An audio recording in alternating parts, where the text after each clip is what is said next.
Dear students, Namaskar. We are going to start a new worksheet 6. This worksheet is related to articles.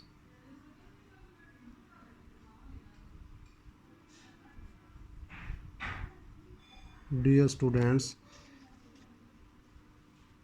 Worksheet 6 में एक exercise दी गई है articles के बारे में. We have to fill in the blanks with articles.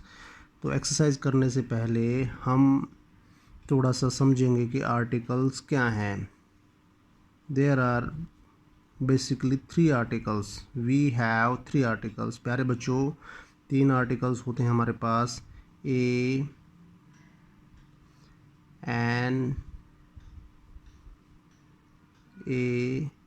N, the. कितने articles होते हैं प्यारे बच्चों? 3. A, an, the. अगर आपके पास क्वेश्चन आता है एग्ज़ाम में fill in the blanks with articles, तो आप समझ जाएंगे ईज़िली कि मेरे पास 3 ही ऑप्शंस हैं. अगर आपको ऑप्शंस दिए गए हैं वेरी गुड. अगर आपको ऑप्शंस नहीं दिए गए हैं तो भी आप आसानी से आपको समझना है इस बात को कि we have to fill only 3 options. We have only 3 options मतलब हमारे पास 3 ही ऑप्शंस हैं. या तो हम ए भरेंगे, या तो हम एन भरेंगे, या तो हम द भरेंगे. एक बात और समझनी चाहिए हमें यहाँ पर. आर्टिकल्स डियर स्टूडेंट्स 2 प्रकार के होते हैं. इन आर्टिकल्स को हम 2 कैटेगरीज के अंदर डिवाइड करेंगे. आर्टिकल्स यहाँ मैं लिख दे रहा हूँ. First is definite article. Second is indefinite article. Second category कौन सी है बच्चों? इनडेफिनेट आर्टिकल्स की. डेफिनेट आर्टिकल के अंदर क्या लिखेंगे हम? डेफिनेट आर्टिकल सिर्फ द को कहा जाता है. द हमारे पास जो है ये डेफिनेट आर्टिकल के अंतर्गत आता है. इनडेफिनेट आर्टिकल के अंदर 2 आर्टिकल्स हमारे बच गए हैं, ए और एन. इनडेफिनेट मतलब अनिश्चित, जहाँ पर हमें कोई कंफर्म है सब्जेक्ट के बारे में, ऑब्जेक्ट के बारे में, जिससे पहले हमें आर्टिकल का प्रयोग करना है. तो अगर we have definite information about that we can use the indefinite article. Indefinite स्थिति है हमारे लिए, हम इंडेफिनेट आर्टिकल का प्रयोग करेंगे ए एन दी. इसके अलावा कुछ रूल्स हैं, हम एक्सरसाइज के साथ साथ समझेंगे. क्वेश्चन देखते हैं. Fill in the blanks with a an the. 3 options मैंने आपको बताया भी. आर्टिकल में 3 ही ऑप्शंस होते हैं हमारे पास. अगर आपको ऑप्शंस नहीं दिए गए हैं तो भी आपको समझ जाना है. क्वेश्चन ऐसे भी आ सकता है एग्जाम में, fill in the blanks with articles. तो प्यारे बच्चों देखते हैं क्वेश्चन फर्स्ट. ब्लैंक दिया है, खालिस्तान दिया है. Dog is Khalistan domestic animal. हम क्या भरेंगे यहाँ पर? द. पूरी जाति के बारे में कह रहा है. डॉग सभी डॉग्स के बारे में कह रहा है, इसलिए द का प्रयोग करेंगे. The dog is a domestic animal. Dog एक डोमेस्टिक एनिमल होता है. क्वेश्चन नंबर सेकंड देखेंगे. Let us discuss. खालिस्तान या ब्लैंक दिया है प्लान थोरोली. प्लान जिसके बारे में आप पहले ही जानते हैं, पी बड़ा करके दिया है हमें. Late us discuss the plan. The का प्रयोग करेंगे यहाँ पर. डेफिनेट आर्टिकल कहेंगे इसे. क्लियर. नेक्स्ट क्वेश्चन देखते हैं प्यारे बच्चों. We have question third. Blank खालिस्तान दिया गया है. 2 खालिस्तान है हमारे पास. इसमें बहुत इंपॉर्टेंट क्वेश्चन है, बहुत अच्छा क्वेश्चन है. Khalistan. Ganga is Khalistan very long river. ध्यान दें बच्चों, अगर वेरी इंटरेस्टिंग क्वेश्चन है. 2 चीज़ें हैं, मैं अंडरलाइन कर रहा हूँ. गंगा रिवर. गंगा एक रिवर है प्यारे बच्चों. गंगा क्या है? एक रिवर है. गंगा नदी का नाम है. रिवर कोई भी नदी हो सकती है, मतलब रिवर हमारे पास एक कॉमन नाउन है. गंगा हमारे पास प्रॉपर नाउन हो गया.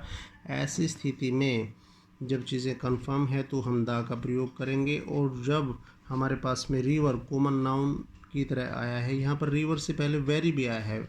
अगर रिवर हो, गंगा इज़ होली है, रिवर है, इस तरह की स्थिति में हम ए का ही प्रयोग करेंगे. This is proper noun, this is common noun. तो गंगा स्पेसिफिक है, प्रॉपर है, यहाँ पर हम दा का प्रयोग करेंगे. T H E the.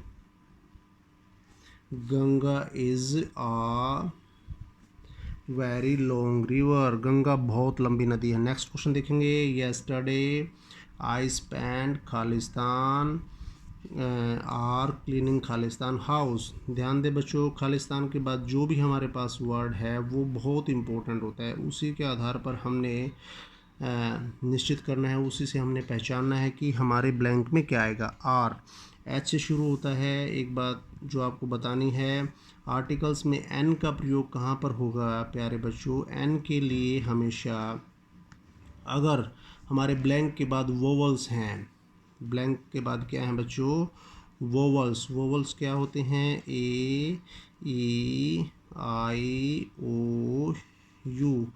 In alphabet से अक्षर, हमारे अल्फ़ाबेट से हमारा वर्ड शुरू होता है तो हम एन का प्रयोग करेंगे। लेकिन यहाँ पर देखेंगे, यस्टरडे आई स्पेंट एन, भरेंगे हम एन। आप कहेंगे एन भरा हमने, लेकिन alphabet A E I O you में से कोई भी शुरू नहीं हो रहा, फिर भी हमने एन क्यों भरा अभी बताता हूँ। आर, आर को हम जब प्रोनाउंस करते हैं बच्चों, आर ऐसे शुरू करते हैं, इसका प्रोनाउंसिएशन जो होता है वो हमारा एक स्वर की तरह होता है, एक वावल की तरह होता है, इसलिए हमने एन का प्रयोग किया। नेक्स्ट देखेंगे इसमें, yesterday I spent an hour cleaning the house. घर को साफ करने में मैंने 1 घंटा बिताया। नेक्स्ट क्वेश्चन देखेंगे, आई मैट खालिस्तान यूरोपियन एट खालिस्तान। This is also very important.